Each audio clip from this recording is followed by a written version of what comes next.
Hey YouTube, this is Recipe Smart Fan 62. Here's my overall thoughts on Def Rebel. If you don't know who Def Rebel is, this has been the music producers for WWE since 2017 or 2018. These are the people responsible for all the men and women's themes as they come out.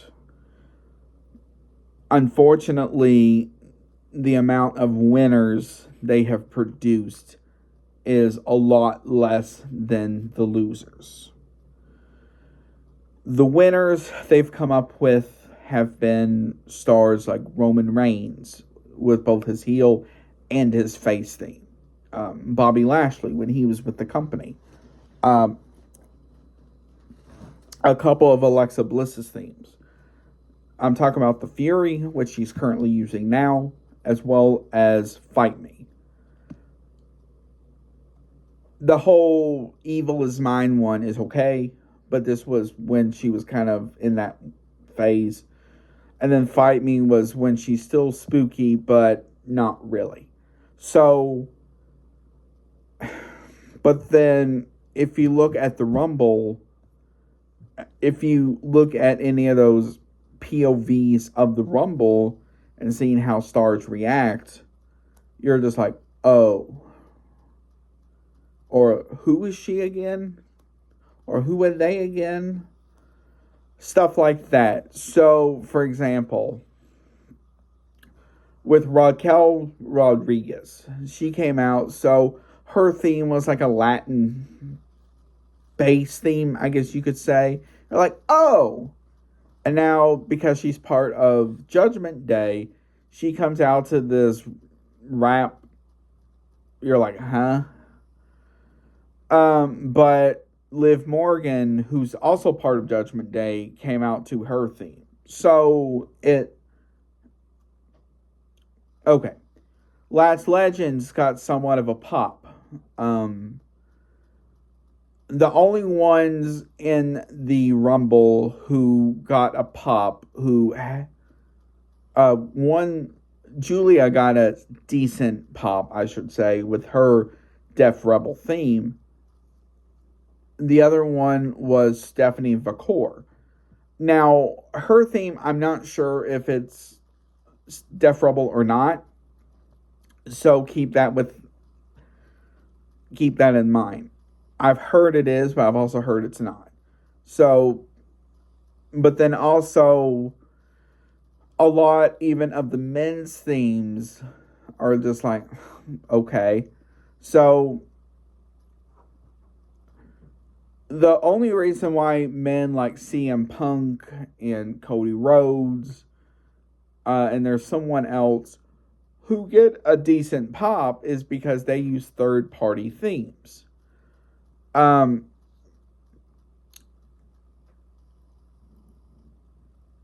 But the problem is the amount of themes that are on the good, somewhat good or bad side outweighs the good. So, I'm going to use another female star, for example. So, Nikki Cross, who is Sister Abigail in the Wyatts. When she came in, she was part of the group Sanity. So her theme with CFO had a lot of similar traits to Sanity's theme.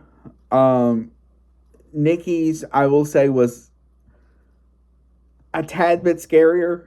Not a lot, but just a tad, just because of the laugh she had in it.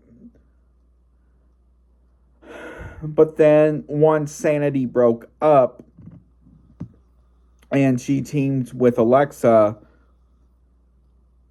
she got like this bland theme. I forgot what it's called. So it's one of those you're like, oh. And then so then right before Nikki kind of went off to do her own thing, she went back to her old crazy gimmick. But they used, so Def Rebel did like their own version of it. And while it does sound similar, it does have its flaws, I should say. So it sounds like the person in the song is saying, "Pay attention, bitch," but it's sort of like beeped out when it says the word bitch.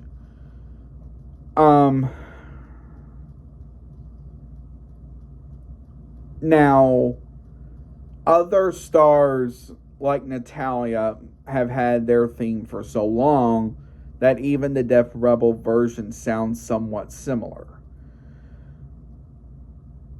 The main issue is that Def Rebel as a group is not great. They're okay when they try, but most of the themes that they come up with are just bland or generic, or just go off YouTube Music and just redo it a little bit. Now, when it comes to certain groups, they're decent. Metaphors, when it's done right.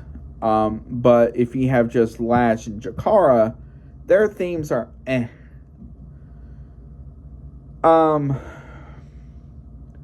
Now, back to Nikki Cross again. When she was Nikki ASH, her theme for that was good, I will say, because it was, I shouldn't say it was like a comic book-ish type theme, but it had that to a point. And then you have other stars that just sit there, and their themes are eh.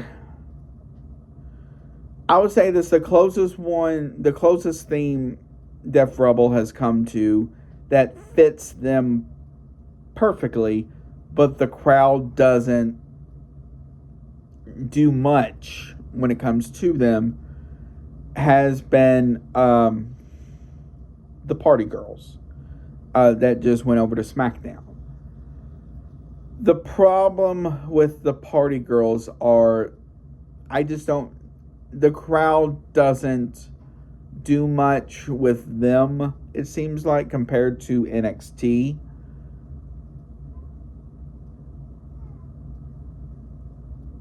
So some of them will cheer for them, but most are just like, okay. The other, I would say this, one of the biggest themes that have come out of Def Rebel that the crowd gets into it has been Lyra Valkyria's.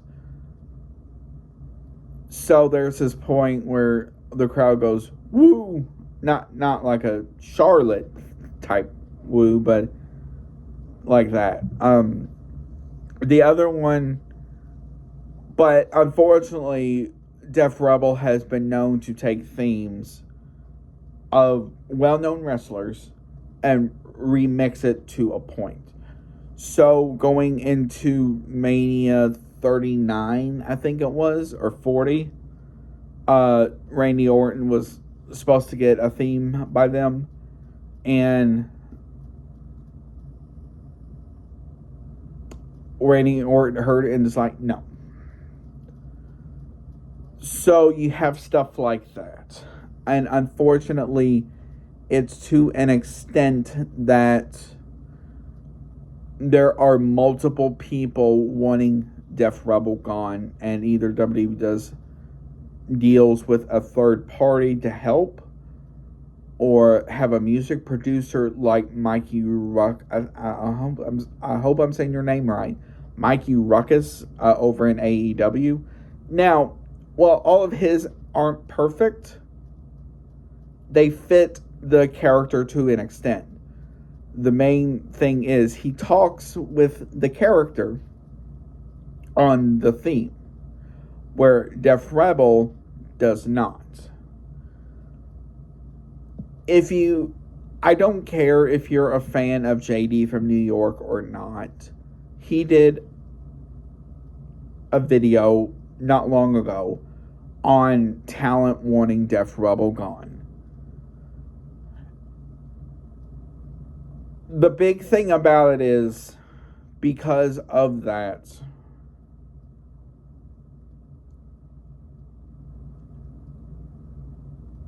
he talked about how he heard that Def Rebel doesn't talk to the talent on what that is, what their gimmicks are, what do you want it to be, stuff like that.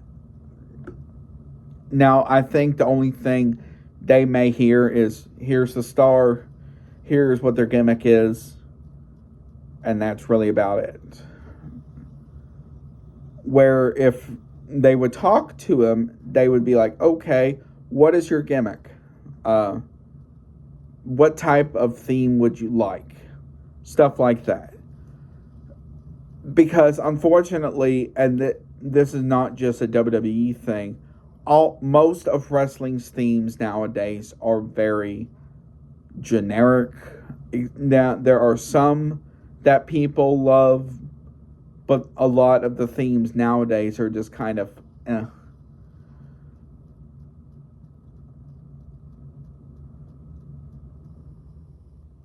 like Charlotte's in WWE. Her old theme under CFO had a lot of stuff like her dad's theme a long time ago.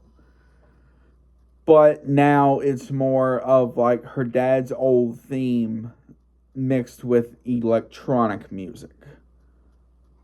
So it's a lot of stuff like that that makes you go, okay, what is this? And apparently the theme that she has now is a revised version because she heard it and she's like, what is this? With Tiffany Stratton, for example, the themes she has had, to the most part, have fit her character well. Like when she was in NXT, because she came during the late 2.0 phase, they added at the beginning like a lot of like clicks, so which to make it sound like camera clicking, and then a very generic beat. So when she got out of Daddy's Little Rich Girl phase and onto what her current theme is, which I think is just saying it's Tiffy time,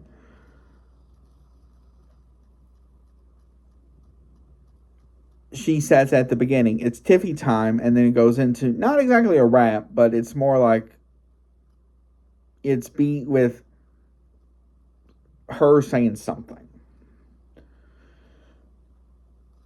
And unfortunately, I think with the amount of stress these music producers are under, because they probably have a certain deadline, they have to have all these by, some of them are going to slip through the cracks. So I hope